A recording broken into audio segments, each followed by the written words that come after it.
I have a question for you. When you say look at them as they really are, I feel like then that puts us into the, do they fit my list, my perfect guy list? So then if they don't, well, it's like kind of no one ever does. It's true. And again, we get into that compatibility. I think part of the thing is I'm seeing them as they are, but I'm also owning up to who I am. So that's that moment I described a few, instances ago where it's like I'm seeing my partner for the first time. She's seeing me. It usually happens when things fall apart. Mm-hmm. At the very point of the process where I could pathologize them, instead I see them as a person. A person who had unique experiences, a person who is going through something right now. I take the most generous view of who I'm sitting across from, while at the same time taking the most generous view of myself. Yeah. And so in that compassionate But can you even fall in love from that place? If we're going to fall. Like if I look at them, I'm like, yeah, this person is this problem, that problem, that problem. I think the love, you get the ick. Yeah. Well, and I'll just be really honest. I've only had it happen once, really. And that's the situation I just described to you. That you saw all of them, including their shadows, and then continued to fall in love. And leaned in. So it can happen. I would also say it's pretty rare. Yeah. I think it takes a great degree of awareness. I think it also takes a great degree of commitment and willingness to yourself, to your own process, to keep the lights on inside and not to go back to sleep. Mm-hmm. I think not everyone is ready for that. Nor should we be. Like sometimes we just want the feeling again. Do you think that like a situationship can work where you see this person and you're like, well, yeah, I can see who you really are. And you're not someone that I see myself with forever, but there's a love, there's an attraction here.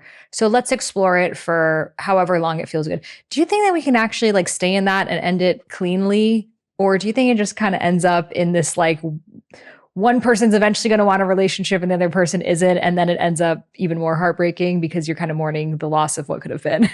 Maybe. And to be honest, I don't have a great answer for that particular question, but what I want to actually say is either one conditions a potential positive or perfect outcome in which we stay together forever and we have the most amazing relationship. And what I would say is let's just call a spade and say, you can't escape heartbreak. Mm-hmm. Either the situationship ends or it doesn't. We get married. We have the 2.5 babies. We raise a wonderful poodle hybrid together. We love each other. We move to another country. We live there. We're very happy. And then what?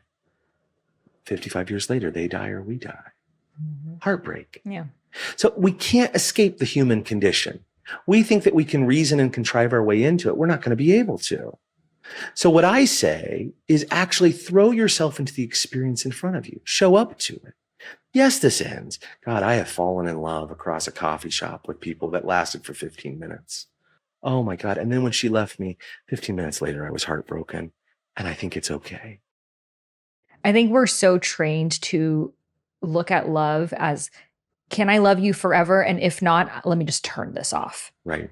You know, because again, we're afraid of the power and the enormity of love. We feel like it's foolish. We feel like it's like that like little girl in us, you know? But at the same time, think about all of the lovers that you could have had that could have taught you different things and brought you to different places, but you just said no. I think that is one of the things that we have to give ourselves to, that the risk that is in front of me, while it may very well lead me to heartbreak, I'm still willing to choose it because the potential reward of even that moment of being seen and being known and being loved is worth it. Yeah. That's what life is about. If only for a moment, right? And life itself is momentary. You know, my youngest son, he's 10 years old and he's quite a good soccer player. And he's going to love that I'm telling this story.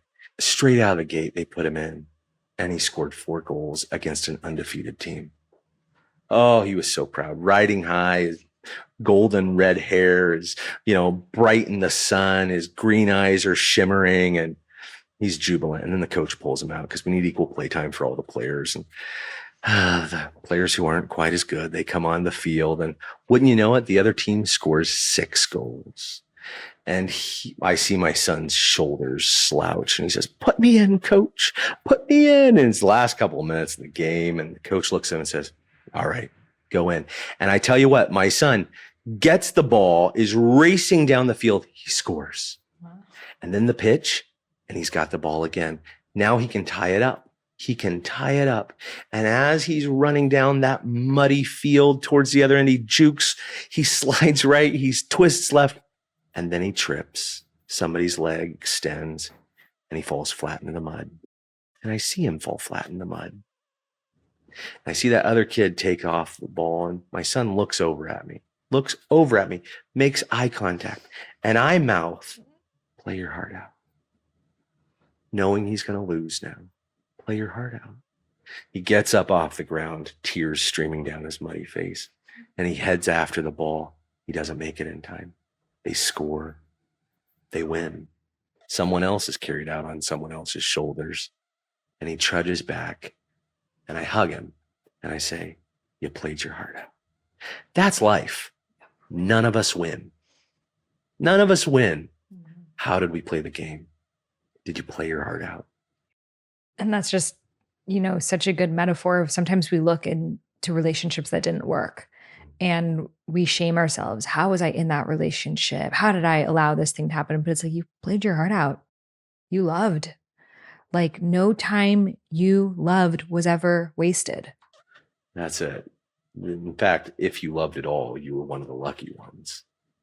I mean, think about how often people describe themselves as lonely and isolated and alone. Love may not last forever, but I think every moment that love is there is an eternity. Yeah. Wrapped up in a couple of minutes, maybe. Love while you have that minute. You may never get that minute back. Play your heart out, right? There's something, can I read something? Yes, is that please. okay? This is at the end of the introduction. My father was a minister, and I don't necessarily ascribe to any particular faith tradition, but, it's interesting because I think I was raised with some really beautiful stories that have impacted and continued to gain a foothold in my thought life. And I end this particular introduction with this set of thoughts. At times, we may have given up believing that we are even worthy of arms opened so widely, or a love whose hands are outstretched. We imagine that love should pass us by. The voices of judgment and unworthiness become so loud that we believe they're our own. Sometimes we think the best we can do is put our heads down, grit our teeth, and make it. The world becomes a silent witness to our loneliness, and love takes on a heroic quality of someone else, elsewhere. Here my mind goes to a story I heard often as a child from my father's pulpit. Jesus is on one shoreline as an exhausted group of disciples struggled in their boats rowing against the wind. They'd fished all night and caught nothing. He invites them to simply cast their nets on the opposite side.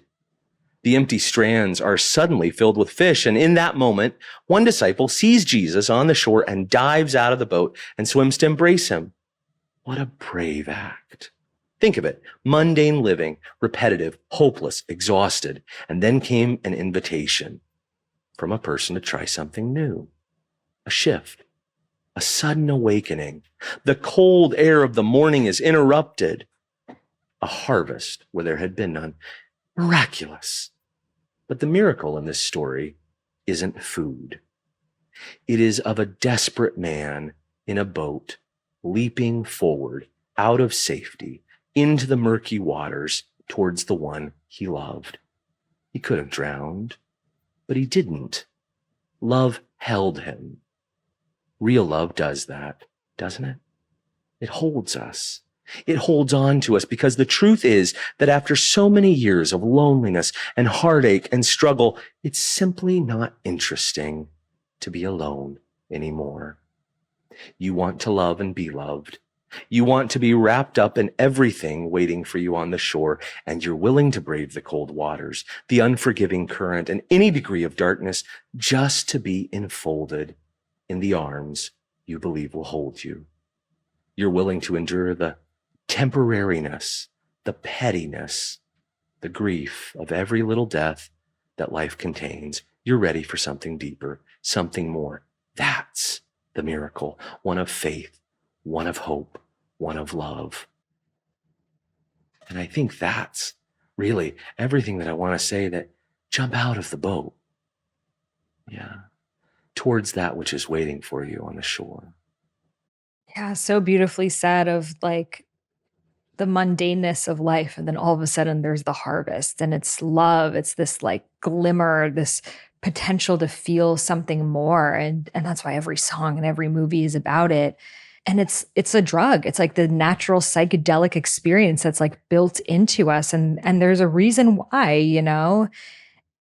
But I feel that this construct of like marriage and responsibility and roles has like, I can't say destroyed love, but diluted it. Mm-hmm. You know, that now love has become this like decision. It's like, oh my God, this like hot potato I have in my hands of love. Where do I throw it? Let me find the richest, most successful person, put it over there. It's not really fitting, but let me try, you know? Yeah. Because if I just fully loved who I wanted to, maybe I would love the homeless rustic guy on the side of the street, and then that would be my life. Well, and then what? Then mother really wouldn't be impressed. Yeah, but I'd have some great dreadlocks. Yeah. So how can we like love and relationship? Mm-hmm. Can they go together? Mm-hmm. And didn't Frank Sinatra say that? Love and marriage, right? Yeah. I mean, that is the question, but I love what you're saying, because the truth is that, rightly understood, if I allowed myself to truly love, to give myself to that experience, I might find myself in the most unexpected places. Sometimes I'm like, no, I can't have a crush on this person. No, this is not allowed. And then you like stop yourself. Right. And who gave us those rules? Yeah. And who said those rules ever lead to happiness? I think that's one of the most interesting things about our modern society, is that we keep on playing games that we did not create, with rules that we did not make or even consent to, and aren't even making them, the game players and the rule makers, happy.